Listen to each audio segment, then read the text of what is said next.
Welcome back to First Things First. Undisputed coming up right after this. Joy, we made it to Friday, and you've got Miami Heat winning the whole shebang. A little bit of a crazy pick, but you know what? I support you fully. What do you know what, Jenna? What? Maybe I'm crazy. Oh, that's her podcast. There you go. Nice plug, Jenna. We all set everybody up. Do you see how that works? What are you and the guys talking about today? I don't appreciate Nick picking Philly in 5. We have a little respect, all right?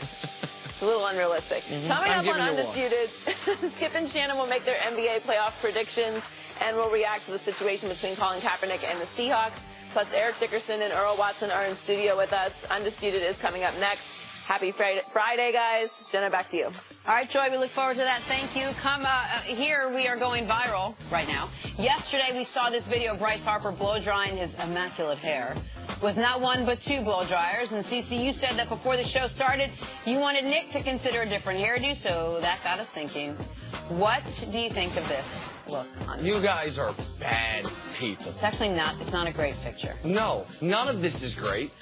Yeah, I didn't co-sign for that. None I don't know who that guy. You know who it looks like? It looks like what? Like Gerard Depardieu. Do you remember that actor? Yeah, I remember that actor. That's who you look a little bit like. I'm not a part of whoever did that to you, Nick. Well, you have a long history, though, of being a part of these end-of-show Nick Wright photoshops, whether it's one I'm chain. trying to help you out.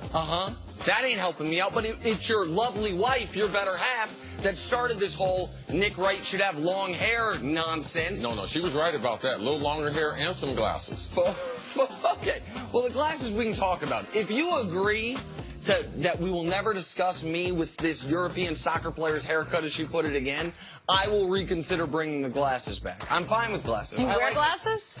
I can wear glasses. Oh, great. People, I mean, listen, the people are like, is this a fake handkerchief? No, it's because it looks good, right? Maybe I could borrow your fake glasses. The glasses, they're not fake glasses. They are just, they're non-functional glasses. Like, this is a non-functional, I ain't blowing my nose in this, but I got it on my suit. Like, I have no pride in that one, so yeah. But can we do something where that picture's no longer on television? That picture will not be on television Thank again. you, Jenna. Appreciate that. The NBA postseason is finally upon us. First game up, Warriors and Spurs. They'll face off in the first round out west. Golden State basically limped into playoffs, going 7-10 in the last 17 games. People have questioned whether or not Kevin Durant should step up as a leader with Steph out of the lineup. Durant responded to this. Take a listen. I don't know what being a leader is because everybody chips in, everybody leads by their voice every single day. Andre might say something one possession, then I might say something. Draymond, and goes down the line. Then, we got coaches. So we do this as a collaborative effort. There isn't just one guy that voice is just louder than everybody else. It's a collaborative effort on the basketball court as well. I lead by example. If I got something to say, I'll say it. If not, I'm not just going to say a bunch of stuff just so I can be looked at as a leader. If I say something, it's going to be impactful. So he's describing exactly the opposite of what a leader is. Like, a leader steps up even when there's nothing that needs to be said and rallies the troops and gets them going and sort of stands out. He just doesn't want to be it. It's not a knock on him. It's not the role that he wants to play. What do you make of Durant's comments? I mean, if Durant get me 30 points a game, he is leading me because that's what he's one of the best scorers all time. I think that I don't agree with you as far as not talking. You can't be a leader. It's called being a silent leader. And other people on the team really are their vocal leaders. Their coach, Steve Kerr, he is a vocal leader. Draymond is a vocal leader. Steph is a vocal leader. One of the reasons why he selected Golden State was because he felt like he fit in. This is who Kevin Durant. I'm not going to make Kevin Durant out to be. I talked to the guy who coached Kevin Durant, AAU basketball, talked to the guy who coached him in college. This is who Kevin Durant is. I'm not going to, because he has an unbelievable ability to score the basketball, that now I'm going to make him out to be some vocal leader. He never was a vocal leader. He never was when he was younger. He wasn't in college. He wasn't in OKC. He's not going to be in Golden State. And to me, I'm totally fine with that. I accept what he said on the face value that, no, he knows who he is. He knows what he's supposed to be doing. And he went to the place where he didn't have to be a leader. And the leadership was already baked into him going there, what they have as a coach and the rest of the team. Kevin Durant had a free agent decision to make a year and a half ago. And he picked the only option where he could sign as the star free agent acquisition, one of the best players to ever change teams via free agency, where he wouldn't have to be the leader of the team. Had he chosen to go to Boston, they wanted him. He has to be the leader there. Had he chosen to go to Miami, he has to be the leader there. Had he chosen to go to Minnesota like I wanted him to and go with Karl-Anthony Towns and Jimmy Butler, and Andrew Wiggins, they wouldn't have had Jimmy Butler. He would have had to be the leader there. Had he chose to stay in OKC, I don't know if he would have had to be the leader, but he had to at least maintain his level of leadership he had before. Yes, part of the reason he went to Golden State was because the style of play. And one of the reasons was because he and his business manager, Rich Kleinman, wanted to have this Kevin Durant Inc., which seems to be wildly successful in the tech community and make buckets of money outside of basketball. But another one of the reasons is because they almost had too much leadership in Golden State. You had the guy who was the unanimous MVP who wasn't even the vocal leader on the team. That was Draymond. You had Steve Kerr, one of the most well-respected coaches in the league and one of the best guys, one of the coaches who had the best playing career, which has some leadership baked into it. And so, like, KD, he's been honest about this. I have a lot of criticisms of KD off the basketball court. This isn't one of them. Like, KD, now, what we did see is how valued Steph's leadership is over this last month and a half, how irreplaceable Steph's on-court performance and maybe just the general calm he brings the team. But KD can't be what he's not. And so I don't blame him for this. Like, I don't blame KD for keeping to his truth in this regard. Now, you might take qualms with whether or not you consider that actual leading, but what I would argue is that it would appear to be fraudulent to his teammates. If all of a sudden you've been one guy and then you change who that guy is when Steph goes out, if that's not who you really are, if it's not just because, well, I always could have been this guy, but I've been deferring to Steph, but you haven't been that guy because you haven't wanted to be that guy, I think there's too many alphas on that team and that they sniff him out. And so, like, I don't...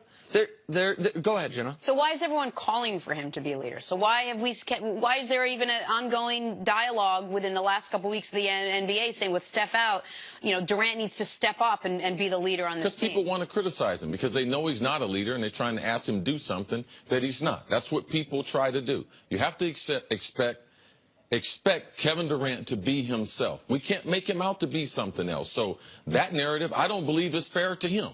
He's true to his personality, which he should be. That's going to make him a better person and a better player. And in the locker room, amongst your peers, guys know who is a leader and who is not. And what they respect is people who do what they're supposed to be doing and live true to their form and not try to just say things so they can people to be popular or say things that people think that might be the right thing for them to do in that time. I don't think it's Kevin Durant's fault that Golden State struggled down the end. I'm not from that camp that blame, because he's not a leader that they struggled. I just believe that they stopped playing with intensity. They stopped playing. They stopped having attention to the details, and winning wasn't that important for them down the stretch. Jenna, I think that one of the major reasons people want him or expect him to be a leader is in pro sports, we typically think, whether correctly or incorrectly, it's incorrect. The best player is the best leader. It's incorrect. It can't always be the quarterback, and it can't always be the best player. But I'm sure it can't always, but very often it is. You were the best player on the Vikings for the majority of your run there, and you were also the leader of that team. They don't run always together, though. I've been on too many teams. I watched too many teams, and people make this mistake. Skill does not mean leadership. Leadership is a skill. Being able to score the basketball is a skill. Being able to rebound the basketball is a skill. Throw the basketball is a skill. But leadership is also a skill. And when you run into big problems is when management and when fans, they try to put that leadership on someone because of their skill.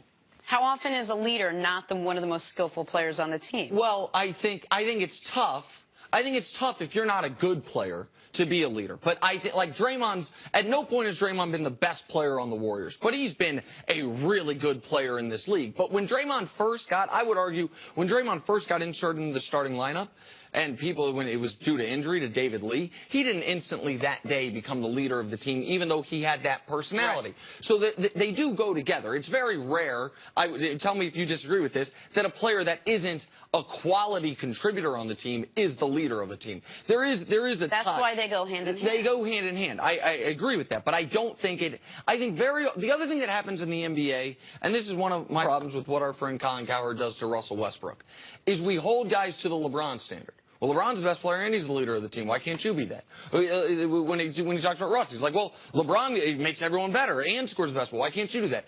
Everyone can't be that guy, right? Like, and for the intangible, non-physical parts of the game, those are the things we criticize guys for the most. Here's what we will never hear. Steph Curry, why can't you be the rim defender Kevin Durant is? When Durant was out, they missed that. Why can't you do that? And the answer is, we wouldn't say that because it would be absurd, right? We would say, well, physically, he can't do that.